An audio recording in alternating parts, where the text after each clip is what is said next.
This is KGW News at Sunrise. Well, good morning, everyone. Thanks for getting up with us on this Saturday morning. I'm Tim Gordon. This morning on Sunrise, dozens of people woke up to find their car windows smashed in, and police believe there are even more out there. We'll show you the area that got hit the worst. Plus, the first class of Psilocybin facilitators celebrating graduation this week. We'll explain what they can do with that title in just a couple minutes. But before we get to all that, let's check in with Chris McGinnis for a look at our Saturday forecast. Kind of nice out there. You know, it's nice that it's not freezing cold for starters, right? One place it is kind of cold up on the mountain, of course. This is the live look from Timberline, and I point this out because you can see a little sliver of daylight there on the horizon. We fast forward 24 hours, of course. We push the clocks forward, and that means that we'll be losing the daylight, at least for a little while. In any event, okay, on that note, let's go ahead and show you the radar right now. We've got a couple of spits of rain out there here and there.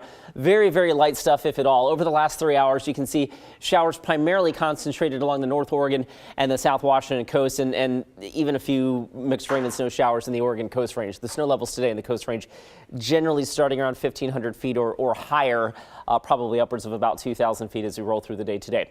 All right, temperature-wise, as we look out over downtown, we're 41 degrees at PDX.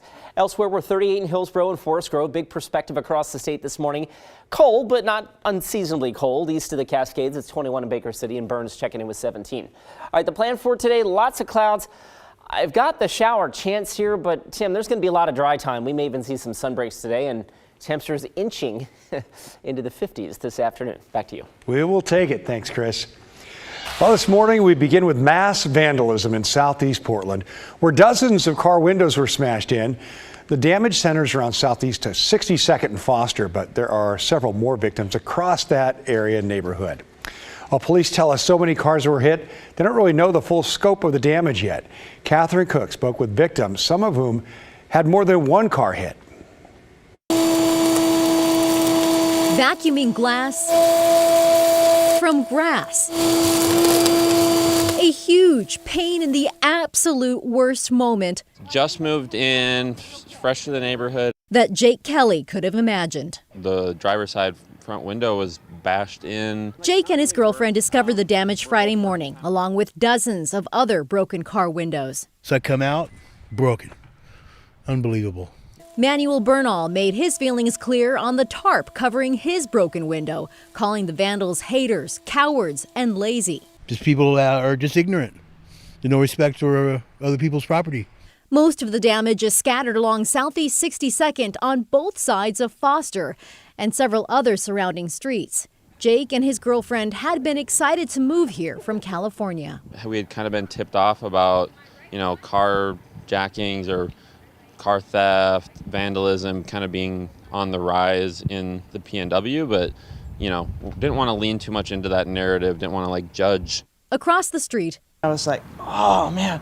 Just after 5 a.m., Corrine Fritz found the window of one of her cars busted in. Nothing stolen, but lots of damage. She had to miss work to get it fixed. It's awful. I mean, it feels like the vandalism on our street is getting worse and worse out here. And we don't know the full scope of the problem here. Sergeant Kevin Allen says they've taken multiple reports and expect many more. They're also asking for anyone with security video of anything suspicious in the area. I would appreciate it if people would take the time to make that police report on our website, because oftentimes what happens is we can go back and connect cases. People have to be held accountable for their actions. As for Jake, he's holding out hope for his new city. If something like this happens again, though, I definitely think we're going to be like, hey, Mom, you got a place to stay. Maybe day 3 in Portland will be better. Catherine Cook, KGW News. As if moving wasn't hard enough. Well, police say you cannot attach video to an online report, but you can make a note that you have some to share and ask an officer to contact you. You can also email it to crimetips@police.portlandoregon.gov. We'll share that email address at KGW as well. Well, now to an update nearly 4 years in the making.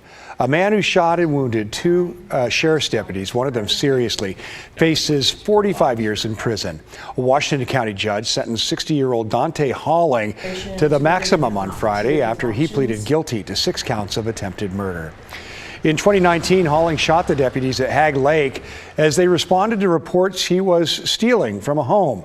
One of the deputies, Jeremy Braun, was shot in the chest and neck, puncturing arteries and causing 2 strokes. He tried to return to duty 18 months after the shooting, but said he just couldn't stay on the force due to persistent pain, which continues to this day. I had to relearn to swallow, relearn how to drink, relearn how to eat, relearn how to tie my shoes, and relearn how to walk. These were skills I had mastered in the first 18 months of life. At 43, I had to relearn these skills because Dante had tried to murder me. I would also tell you this, I forgive you. Well, Halling apologized in court for his actions and told the deputies that he feels great remorse. Well, Oregonians are one step closer to legally taking psilocybin, otherwise known as magic mushrooms. The first class of psilocybin facilitators graduated from training on Thursday night. And to explain how we got here, we need to go back to 2020 when Measure 109 was passed by Oregon voters. That law set the groundwork for the actual implementation of legalizing psilocybin, which was decriminalized through Measure 110, also passed in 2020. It's been a long process for the state to establish rules and start accepting applications for those who want to distribute the drug. Fast forward to this week, about 35 people graduated from as psilocybin facilitators after an intensive 6-month program. Eventually, they will take clients on a guided journey using magic mushrooms to treat things like anxiety, depression, and addiction. It's a first for the state and for the nation. Seeing people with mental health issues, anxiety, depression, isolation, just knowing the impact this can have to work on such a deep level is very exciting for me.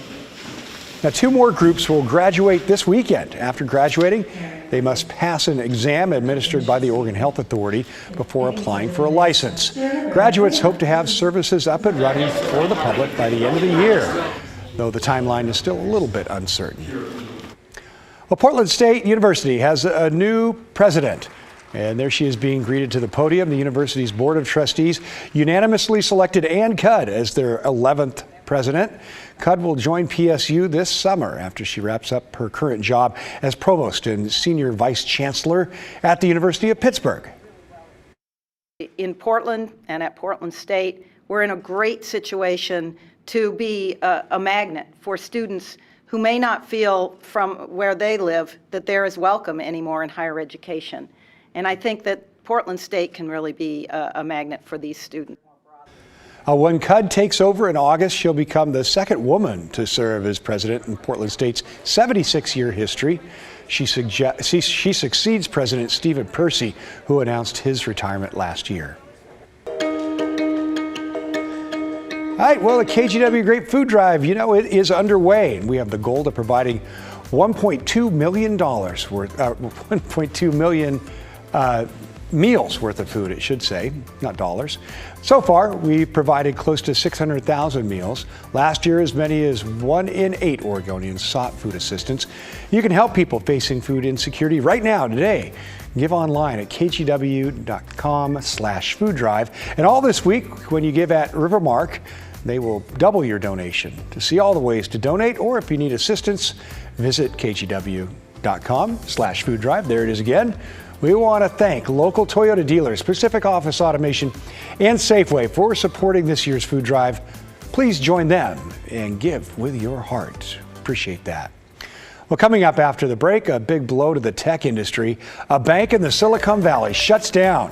It's the biggest American bank to fail since the 2008 financial crisis. We'll explain how interest rates played a key role in its failure. And did you know you can watch KGW News and Sunrise anytime you want on KGW Plus. In fact, all our news is on Roku and Amazon Fire.